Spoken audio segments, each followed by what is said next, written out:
자, 오늘은 매도인과 임대인이 화재로 계약을 이행하지 못할 때 손해배상 책임은 어떻게 될 건가? 우리가 보면 이제 보통 이제 매매 계약서를 작성했다든가 한번 볼까요? 이렇게 이게 실무에서 이 매매 계약서를 작성 후 또는 이제 그 임대차 계약서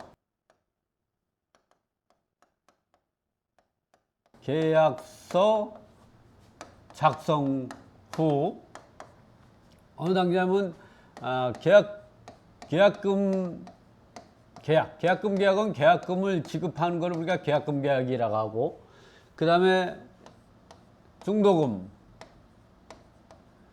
잔금, 이러한 사항에서 이 계약금만 지급한 상태에서 지급하고 중도금을 지급하기 전에 또는 잔금을 지급하기 전에 이러한 상황에서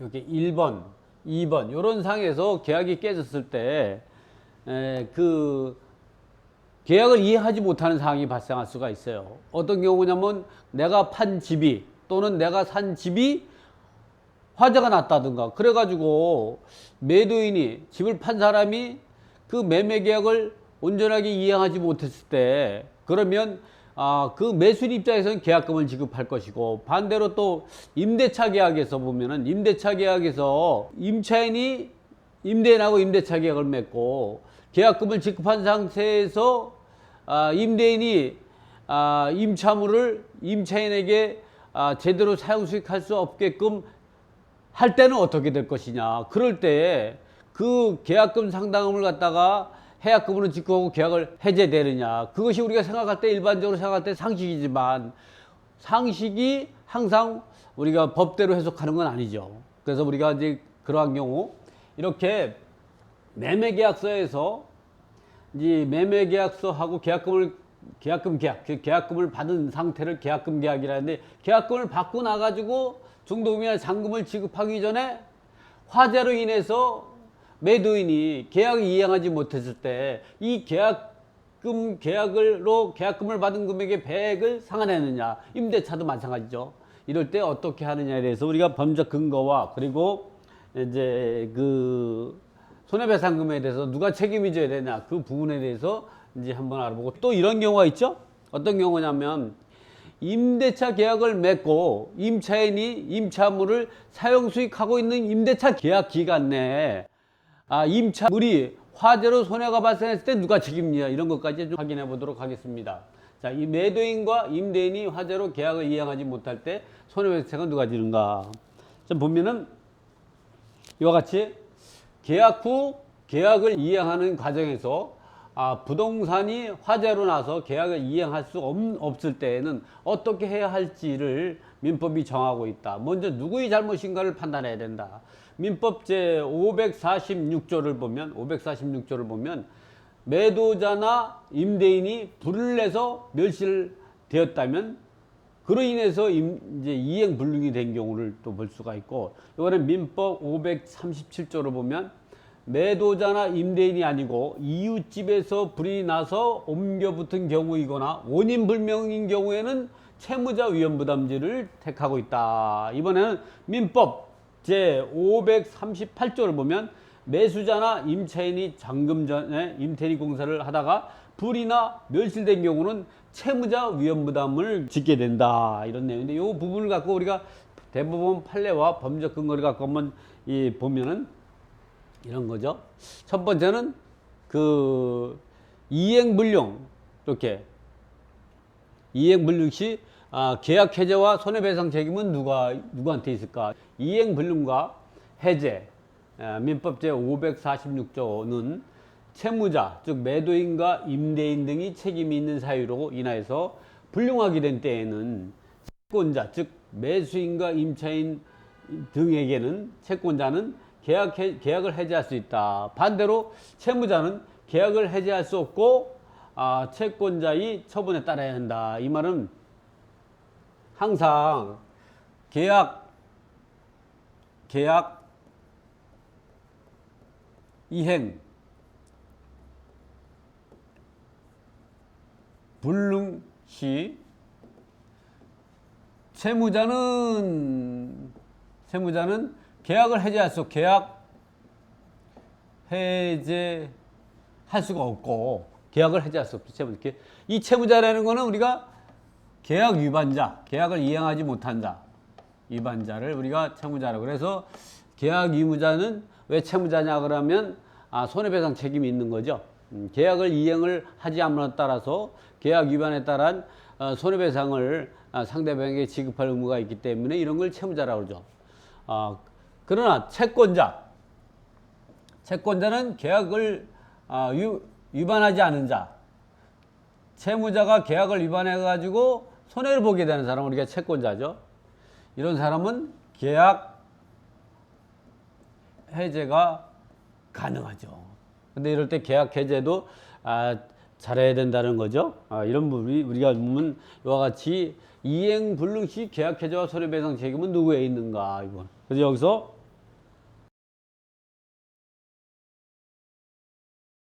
다음 블록을 내려가 보면 이와 같이 여기서 채무의 이행 불능이란 단순히 절대적 물리적으로 불능인 경우가 아니라 사회생활의 경험 법칙 또는 거래상 관념에 비추어 채권자가 채무 이행을 실현을 기대할 수 없는 경우를 말한다. 이와 같이 사회 통념상 이행 불능이라고 보기 위해서는 이행 실현을 기대할 수 없는 객관적 사정이 충분히 인정되어야 하고 특히 계약은 어디까지나 내용대로 지켜져야 하는 것이 원칙이므로 왜냐면 당사자가 또 하나의 이 법률을 만드는 게 계약이거든요. 두 당사자끼리 매도인과 매수인 또는 임대인과 임차인 간에 또 하나의 두 당사자끼리 이 하나의 또 하나의 법을 만들었기 때문에 그것이 지켜져야 되는 게 원칙이죠.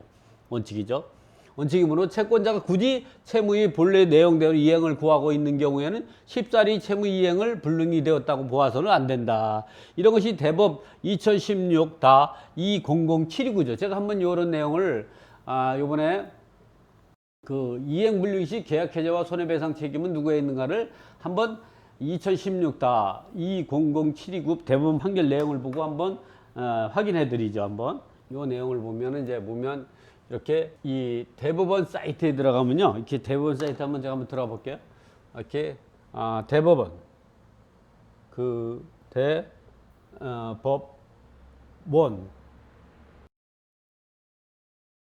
대법원을 검색하면 대법원 사이트 하면 이 대법원 사이트에서 우리가 이제 대국민 서비스를 들어갑니다. 여기에 보면은 이제 보면 종합 법률 정보 내용이 나오죠. 여기에서 우리가 이제 그 2016 2016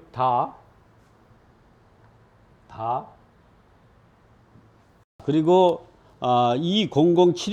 200729 이 판결 내용을 이렇게 보면 검색을 해보면 이러한 판결문이 나오죠. 요걸 검색을 해보면 이와 같이 지금 좀 전에 제가 강의했던 내용이 나오는 겁니다. 좀 더 크게 해보면 자 2016년 5월 12일 선고 2016-200729 판결 내용을 보면 그 좀 더 키워보면 제가 이 정도 볼까요? 판결 요지를 보면 채무의 이행 불능이란 단순히 절대적 물리적으로 불능인 경우가 아니라 사회생활의 경험 법칙, 거래상의 관념상 비추어 채권자가 채무의 이행 실현을 기대할 수 없는 경우를 말한다. 이와 같이 사회 통념상 이행 불능이라고 보기에 충분히 인정되어야 하고 특히 계약은 어디까지나 내용대로 지켜져야 될 또 하나의 원칙이므로 채권자가 굳이 채무의 본래의 내용대로 이행을 구하고 있는 경우에는 쉽사리 채무의 이행을 불능으로 되었다고 봐서는 아니 된다.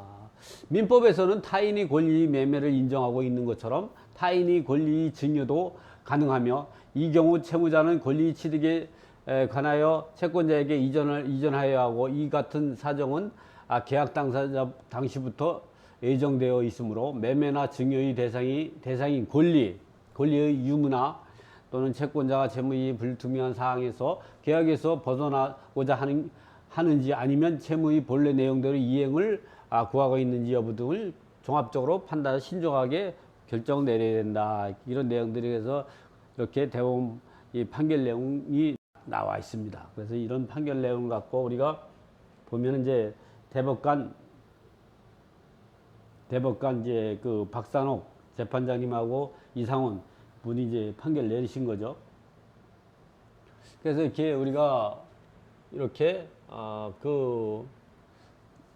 이 2016-200729 판결을 봤습니다. 여기에서 우리가 중요한 채무자는 계약 해제권이 없지만 채권자, 즉 여기서는 이 채무자, 요 채무자 같은 경우는 다시 한번 보면 요 채무자 같은 경우는 매도인과 임대인이 계약 이행 불능 시 또는 계약 위반 시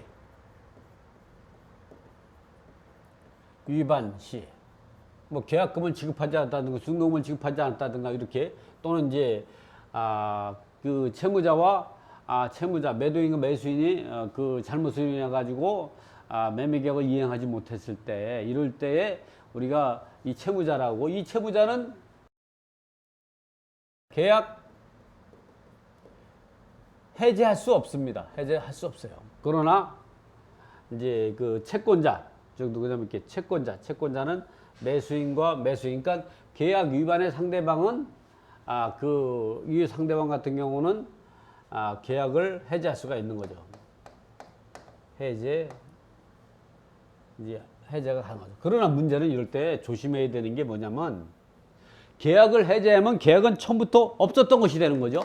그러니까 우리가 중요한 거는 계약을 해제하면 계약이 없던 것처럼 무효가 되니까 상대방이 주어졌던 계약금과 그 중도금 이런 잔금이 있다면 이런 걸 다 돌려줘야 돼. 돌려주고 원위치시켜야 되기 때문에. 그리고 나서 상대방이 계약 위반에 의한 손해배상을 청구해야 되는데 그 손해배상 청구하려고 하면 그 증빙 자료를 그 채권자가 제출해야 되니까 이럴 때는 채권자가 바로 계약 해제권을 행사하지 말고 계약의 이행을 주장하면서 상대방으로서 스스로 합의 해제하도록 유리해. 합의 해제할 때 어떻게 했어요? 내가 지급한 계약금이나 중도금 일부를 포기하고 계약을 해제를 원하니까 채권자님은 어떻게 생각하십니까? 이렇게 채권자님 이럴 때 님자를 붙여야죠. 이렇게 해서 계약을 해제할 수 있는 거죠. 자, 이번에는 이행 불능 시 계약 해제와 손해배상 책임은 누구에 있는가에 알아봤고 다음에는 이제 다음에는 채무자 위험부담주의로 계약이 해제되면 손해배상 책임은 누가 있는가? 우리가 보면 항상 계약이 깨지게 되면 계약을 이행하지 못한 사람이 손해를 배상할 책임이 있다 생각하는데 예를 들어서 우리가 임대인이 임차인에게 임대차 계약을 맺고 임차인으로부터 계약금을 받았단 말이죠. 그럼 임대인이 계약을 깨려고 그러면 계약금 상당액의 2배, 즉 100을 지급하고 계약을 깰 수 있는 거죠. 또 매도인과 매수인이 매매 계약서를 작성하고 그 계약금을 매수인으로 받았다면 계약을 깨려면 계약금 상당의 100을 지급하고 계약을 스스로 깰 수밖에 없는 거죠. 계약 이행하기 전까지만. 그러나 우리가 이 매도인과 임대인이 그 잘못 없는 화재로 인해서 계약을 이행하지 못했을 때에도 그렇게 해야 되는가, 그런 것에 대해서 우리가 이제 지금 알아보는 시간인데요. 이와 같이 이제 보면 채무자 위험 부담주의로 계약이 해제되면 손해배상 책임은 누가 질까? 채무자 위험 부담주의는 민법 제 537조에 있습니다. 이 쌍무계약인 계약 당사자 일방이 채무가 당사자 쌍방이 책임 없는 사유로 이행할 수 없게 된 때에는 채무자는 상대방의 이행을 청구하지 못한다 이 말이죠. 이 부분을 다시 한번 보면 이제 이런 거죠. 여기 있죠. 여기 보면 대법 2008-9865 판결 내용을 보면 민법 제 537조는 채무자 위험 부담주의를 채택하고 있는 바 쌍무계약에서 당사자 쌍방이 귀책 없는 잘못 없이 채무가 이행 불능된 경우 채무자는 급부의 의무를 면함과 더불어 반대 급부도 청구하지 못한다고 할 것이므로 쌍방 급부가 없었던 경우에는 계약관계는 소멸하고 이미 이행된 급부는 법리상 원인 없는 급부가 되어 부당이득이 법리에 따라 반환하여야 한다 이 말이죠. 또 이게 그 이번에 같은 경우로 보면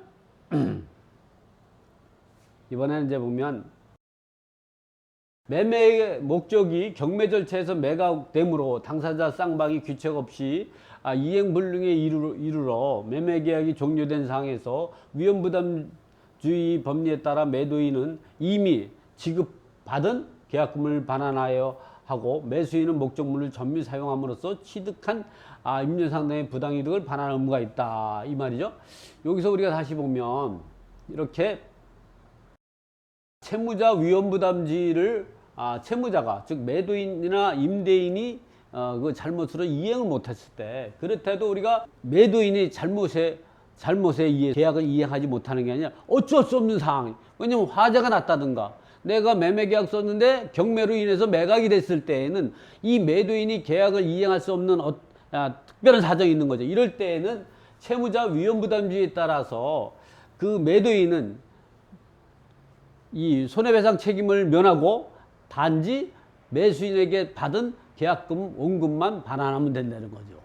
그리고 계약을 깰 수 있다는 거죠. 같이 그런 내용이 이제 보면 대법원 판례 이제 그 2008-9865 판결 내용이고 이번에는 또 최근의 판례죠.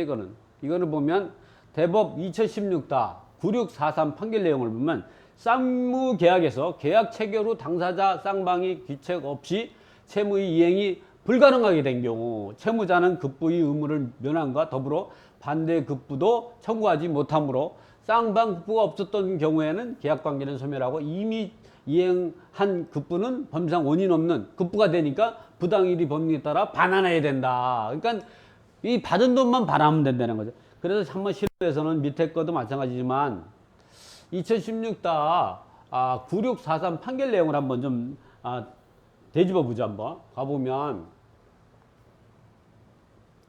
제가 대법원 이제 사이트에 한번 들어가 보겠습니다. 이렇게 대법원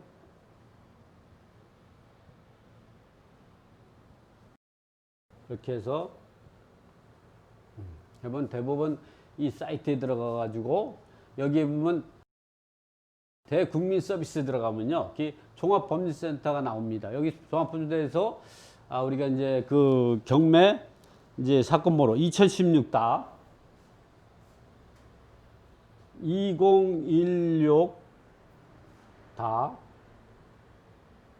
그리고 그 9643이네.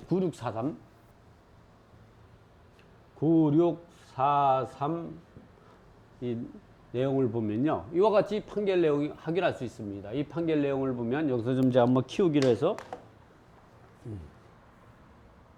여기 보면 이 정도로 해서 한번 읽어봐도 조금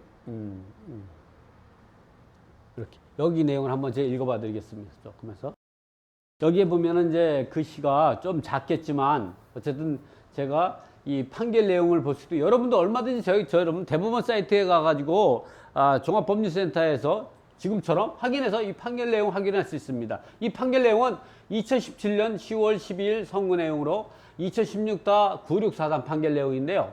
쌍무계약에서 계약 체결 후 당사자 쌍방이 규책 없는 사유로 채무 이행이 불가능하게 된 경우 이미 이행 급부에 대하여 부당이익 법리에 따라 반환할 의무가 있는지 그렇다는 거죠. 계약 당시 이미 계약 이행이 불가능한 경우 채권자가 이행을 구하는 것이 허용되는지 원칙적으로 허용할 수 없다는 거죠.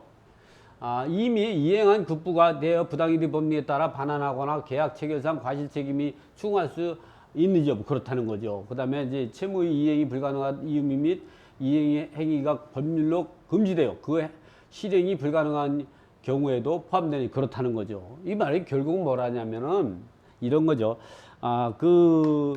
즉 매매 계약서에서 이제 그 매도인이 또는 임대인이 그 계약을 이행할 수 없는 사항이 발생했다든가 어떤 경우가 있었냐면은 그 집이 화재가 나가지고 그 주택을 매매하는 게 불가능해진 거죠. 그 화재를 갖다가 매도인이 잘못인지 매수인이 잘못인지 어떤 의문의 그 사건에 의해서 임대인도 마찬가지. 이럴 때에는 이 대법원 판례에 의해서 또는 이 아까 같이 법률의 근거에 의해 가지고 손해배상이 책임을 면하고 수수한 대금, 계약금을 받았다면 계약금만 반하면서 계약을 해지할 수 있다는 그런 이 판결 내용입니다. 자세한 내용들은 여러분들이 이제 이 판결 내용을 읽어보면서 하나하나 정리하면 될 것입니다. 자, 그래서 이렇게 나오죠.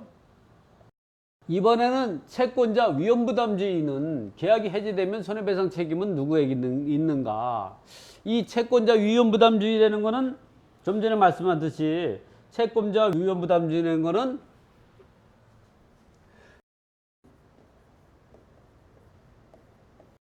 이 채무자는 이제 그 계약 위반자로 해가지고 일반적으로 따지면 매도인하고 그 매도인하고 임대인이 돼, 임대인. 근데 채권자는 일반적으로 계약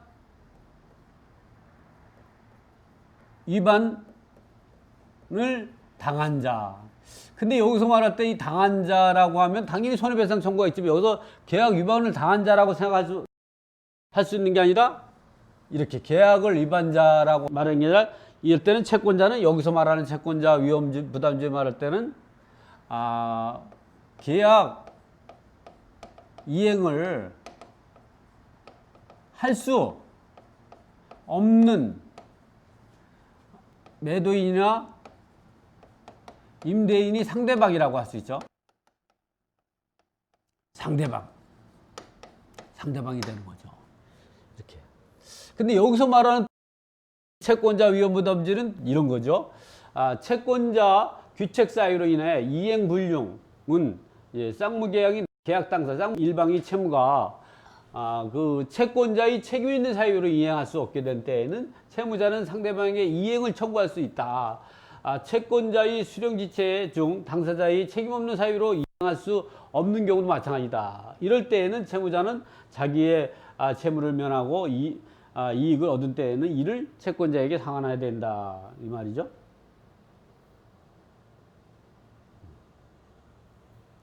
그래서 이런 경우는 뭐냐면 이제 그 채권자 위험부담주의를 택하는 것은 우리가 이제 그런 경우가 있어요. 어떤 경우냐면은 그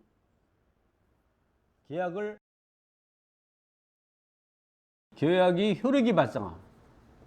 효력을 발생하는 거는 이제 주계약을 하면 그렇죠. 우리가 계약에 대해서 좀 알아. 주계약이라는 거는 사실은 이제 계약서를 작성한다고 보시면 돼요. 계약서 작성. 물론 계약서를 작성하지 않고 구두 계약을 하더라도 계약의 효력이 발생하는 거지만 일반적으로 우리가 주계약이라는 건 계약서를 작성하고 즉 계약금 계약을 하기 전 즉 계약금 계약 우리가 계약금을 지급하자도 계약의 효력이 발생하는 겁니다. 이 계약금 계약은 뭐냐면은 계약금을 지급한 거죠. 계약금을 지급한 것. 지급 시 계약금 계약이 완료됐다고 보는 거죠. 그 다음에 계약 이행이 이루어지죠. 계약 이행 단계가 중도금 지급 그리고 잔금 지급과 주택인도가 동시이행 관계에 있죠. 동시이행으로 잔금 지급과 주택인도를 하게 되면 계약이 완료가 되는 거죠. 이 상태가 계약 완료가 되는 거죠. 그런데 문제는 뭐냐면 이렇게 잔금을 지급하기 전에 계약금 계약을 하고 또는 계약금 계약 정도는 하겠죠. 아니면 또는 중도금을 지급하고 요 사이에 해당되는 2번 또는 여기서 요 사이에 해당되는 1번, 요 1번이나 2번 기간 내에 미리 주택을 또는 상가 건물을 그 인도받아 가지고 보통은 계약금하고 중도금 정도를 지급하고 뭐 자기가 이제 잔금 지급하기 전에 미리 이제 보름이나 한 달 동안 집이라든가 상가를 수리해서 영업 항의를 하게 되는데 그 사이에 하다가 화재를 낸 거예요. 누구 책임으로? 매수인이나 또는 이제 그 임차인이 화재를 냈을 때 그럴 때 누가 책임을 지냐? 그럴 때는 채권자 위험부담주를 하기 때문에 매수인이나 임차인이 손해배상 책임을 져야 된다 이런 거죠. 그래서 우리가 결국 보면 지금 이번 시간에 그 알아봤던 이 내용이 주제가 바로 이런 내용이죠. 내려가 보면 이제 주제가 바로 매도인과 임대인이 화재로 계약을 이행하지 못할 때에는 누가 손해배상을 책임지느냐. 또 이런 부분도 있어요. 이번에는 임대차 계약 기간 내에 임차인이 화재를 냈을 때에는 누가 책임지는가. 이건 다음번에 제가 말씀드리지만 이럴 때도 임차인이 자기가 과실이 없음을 입증하지 못하면 임차인이 손해보고 또 그 화재가 주변까지 번졌을 때 그러한 책임은 모두가 다 임대인이 책임지는 것이 아니라 임차인이. 그러나 임대인이 책임지려면 기본적인 건물의 노후화에 의해서 누전이나 이런 것 때문에 화재가 났다는 이런 걸 입증을 해야 돼. 그걸 누가 입증해야 되냐? 임차인이 해야 된다는 사실을 그런 강의는 다음번에 한번 가기로 하고 오늘은 이렇게 매도인과 임대인이 화재로 계약을 이행하지 못했을 때 또는 매도인과 임대인이 경매 등으로 인해서 계약을 이행하지 못할 때 이 손해배상 책임은 없고 이미 받은 돈만 반환하면 계약은 없던 거로 되고 손해배상 책임이 없다는 내용을 알려드리면서 이거로 마치도록 하겠습니다. 수고했습니다.